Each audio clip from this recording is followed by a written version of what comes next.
حضرت مولانا طارق جمیل صاحب ہم ان کی خاک کے برابر بھی نہیں ہیں.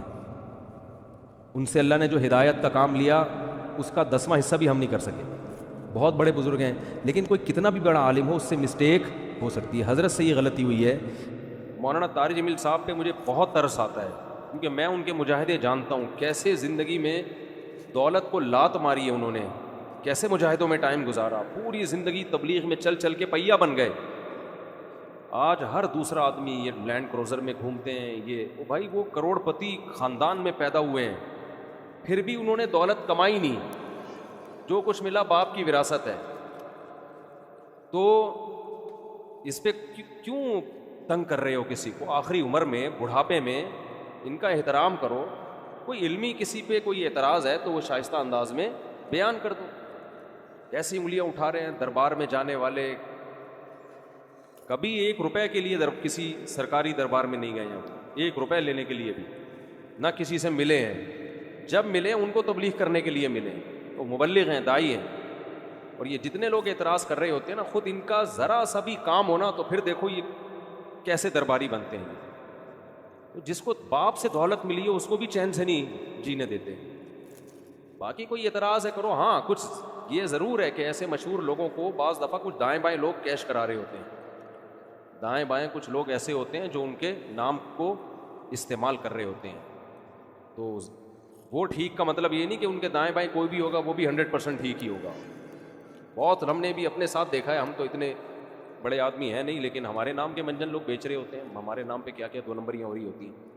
لیکن مولانا کو ہم ذاتی طور پہ جانتے ہیں، سخاوت کا دریا ہیں، غریبوں کے لیے، مساکین کے لیے. اخلاق ان کے دیکھو یار، اتنا حوصلہ، اتنی برداشت میرے اندر تو نہیں ہے. صحیح بتا، عبادت گزار ہیں، تہجد گزار ہیں تو، لیکن طنز دیکھو، طنز دیکھو. ہر دوسرا آدمی مالداروں سے ملتے ہیں، غریبوں سے نہیں ملتے. تم نے ملتے ہوئے دیکھا ہے ان کو؟ غریبوں سے ملتے ہیں کہ نہیں ملتے؟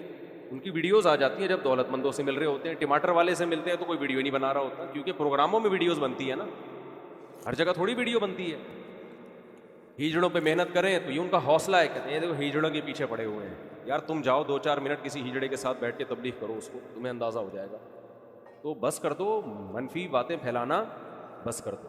اور پتہ ہے یہ منفیت بار بار، وہ بھی برا، وہ بھی برا، وہ بھی برا، وہ بھی ایسا، سب خراب ہیں، یہ صحیح ہیں 4-6 آدمی بس دنیا میں جو کمنٹس کر رہے ہوتے ہیں نیچے.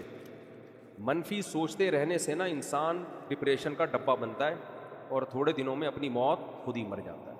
مثبت سوچنا سیکھو، پازیٹیو سوچنا سیکھو. سمجھتے ہو وہ انٹرویو لیا نا ان سے پوڈ کاسٹ میں کہ آپ تو سادگی کی تعلیم دیتے ہیں اور خود آپ گاڑیوں میں گھومتے ہیں.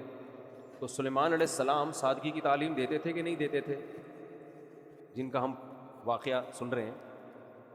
اور ایسا عرش رکھا ہوا تھا، آگے آ رہا ہے، ایسا تخت، لگژری تخت تھا کہ آپ کی سوچ جہاں ختم ہوتی ہے وہاں سے سلیمان علیہ السلام کا تخت شروع ہوتا ہے. تو دولت رکھنا سادگی کے خلاف نہیں ہے. سمجھتے ہو کہ نہیں سمجھتے؟ ایک صاحب کہنے لگے MTJ کی پروڈکٹ کی قیمتیں دیکھو تو ہوش اڑ جاتے ہیں. تو مت خریدو نا، ساتھ والی غریب والی دکان سے خرید لو. بہت زیادہ قیمت پہ بیچ رہے ہیں تو مت خریدو بھائی. اور وہ کون سا دکان پہ بیٹھ کے بیچ رہے ہیں؟ تو نیچے لوگ ان کا بزنس سنبھالا ہوا ہے، نام ان کا استعمال ہو رہا ہے، اور اگر بیچ رہے ہیں ڈبل ٹرپل کر کے بیچ رہے ہیں تو آپ مت خریدو نا. آپ کا دماغ خراب ہے، وہیں سے لوگے آپ. انہوں نے کہا ہے کہ جو میرے MTJ سے جو خوشبو نہیں خریدے وہ دار اسلام سے خارج ہے. مت خریدو یار، آپ بے وقوف ہو. تو پرسنل لائف میں اس طرح سے، جو میں نہیں کہہ رہا وہ فرشتے ہیں ان سے غلطی نہیں ہو سکتی، کوئی علمی لحاظ سے کسی پر کوئی اشکال ہو تو مہذب طریقے سے کیا جا سکتا ہے، وہ ٹھیک ہے. وہ تو اللہ کے پیغمبر کے علاوہ کوئی بھی غلطی سے پاک نہیں ہے. حضرت مولانا طارق جمیل صاحب ہم ان کی خاک کے برابر بھی نہیں ہیں. ان سے اللہ نے جو ہدایت کا کام لیا اس کا 10واں حصہ بھی ہم نہیں کر سکے. بہت بڑے بزرگ ہیں لیکن کوئی کتنا بھی بڑا عالم ہو اس سے مسٹیک ہو سکتی ہے. حضرت سے یہ غلطی ہوئی ہے کہ انہوں نے ایک بھری محفل میں یہ بتایا کہ گاؤں میں ایک عورت کے 10 بچے تھے تو میں نے اس عورت کو مشورہ دیا کہ آپریشن کر لو. چونکہ یہ ایک نجی مجلس میں بات ہوتی تو پھر تو میری کیا اوقات ان کے سامنے کہ میں ان کو غلطی پر تنبیہ کروں، میری تو کوئی اوقات نہیں ہے. لیکن چونکہ ایک بھری محفل میں بات ہوئی ہے اور ان کی ایک بڑی ویلیو ہے، اہمیت ہے، بہت سے لوگ ان کے اس تبصرے سے، بہت سی عورتیں وہ مس گائیڈ ہو سکتی ہیں اور وہ آپریشن کرا سکتی ہیں کہ بچہ آئندہ نہ. تو حضرت سے یہ خطا ہوئی ہے اور ہر آدمی سے ہو سکتی ہے خطا.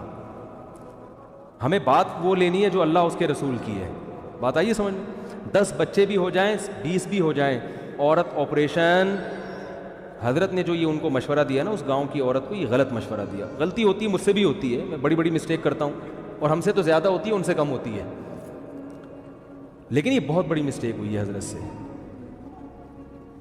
جو کہ ہر ایک سے ہو سکتی ہے، لیکن یہ غلط ہے، حرام ہے. 10 کیا 15 بچے بھی ہو جائیں، آپ حمل روکنے کے لیے آپریشن نہیں کر سکتے، نہ مرد نسبندی کر سکتا ہے. اس کی دلیل کیا ہے؟ دلیل اس کی یہ ہے کہ اللہ نے انسان کو اس کے جسم میں کانٹ چھانٹ کی اجازت نہیں دی ہے. خودکشی کیوں حرام ہے؟ آپ اپنے آپ کو مار نہیں سکتے. آنکھ پھوڑنا جائز ہے اپنی، کیونکہ آنکھ میں دیکھنے کی طاقت ہے. آپ کو یہ اجازت نہیں ہے کہ آپ اپنی آنکھ سے دیکھنے کی طاقت ختم کر دیں. کانوں میں اللہ نے سننے کی طاقت رکھی، آپ کان کی خودکشی نہیں کرا سکتے، یعنی جیسے اپنے آپ کو نہیں مار سکتے تو کسی عضو کو بھی نہیں مار سکتے آپ. بات آ رہی ہے سمجھ میں؟ تو اسی طرح یاد رکھو، عورت میں جو اللہ نے قوت تولید رکھی ہے، کوئی ایسا طریقہ اختیار کرنا کہ یہ سرے سے قوت ہی ختم ہو جائے، تو عورت نے اپنے اس عضو کو ناکارہ بنا دیا. جیسے آنکھ کو اندھا بننا جائز نہیں آپ کے لیے، ناک کاٹنا کان کاٹنا جائز نہیں، تو اسی طرح عورت کے لیے قوت تولید ختم کرنا حرام ہے، کیونکہ یہ قرآن کے بالکل خلاف ہے. قرآن میں آتا ہے کہ شیطان نے یہ کہا کہ میں ان کو حکم دوں گا فَلَا يُغَيِّرُنَّ خَلْقَ اللَّهِ، اللہ یہ اتنے باغی ہو جائیں گے کہ تیری بنائی ہوئی تخلیق کو تبدیل کرنے شروع کر دیں گے. یہ یعنی تو نے جو جس ڈیزائن میں پیدا کیا ہوگا نا، اس تخلیق کو کیا کر دیں گے یہ. تو عورت میں اللہ نے تولید کی صلاحیت رکھی ہے. عورت وقتی طور پر حمل روکنے کی تدبیر اختیار کر سکتی ہے کسی ضرورت سے، جیسے صحابہ بھی کرتے تھے، لیکن قوت تولید کو کسی قیمت پہ ختم نہیں کر سکتی. یہ پھر اللہ کی بنائی ہوئی تخلیق کو کیا ہے، اور یہ سب کے نزدیک حرام. دیوبندی بھی علماء بھی حرام کہتے ہیں، بریلوی علماء بھی حرام کہتے ہیں، اہل حدیث بھی اس کو حرام کہتے ہیں، کہیں سے بھی فتویٰ لے لو. عرب علماء بھی حرام کہتے ہیں، عجم بھی حرام کہتے ہیں، جامع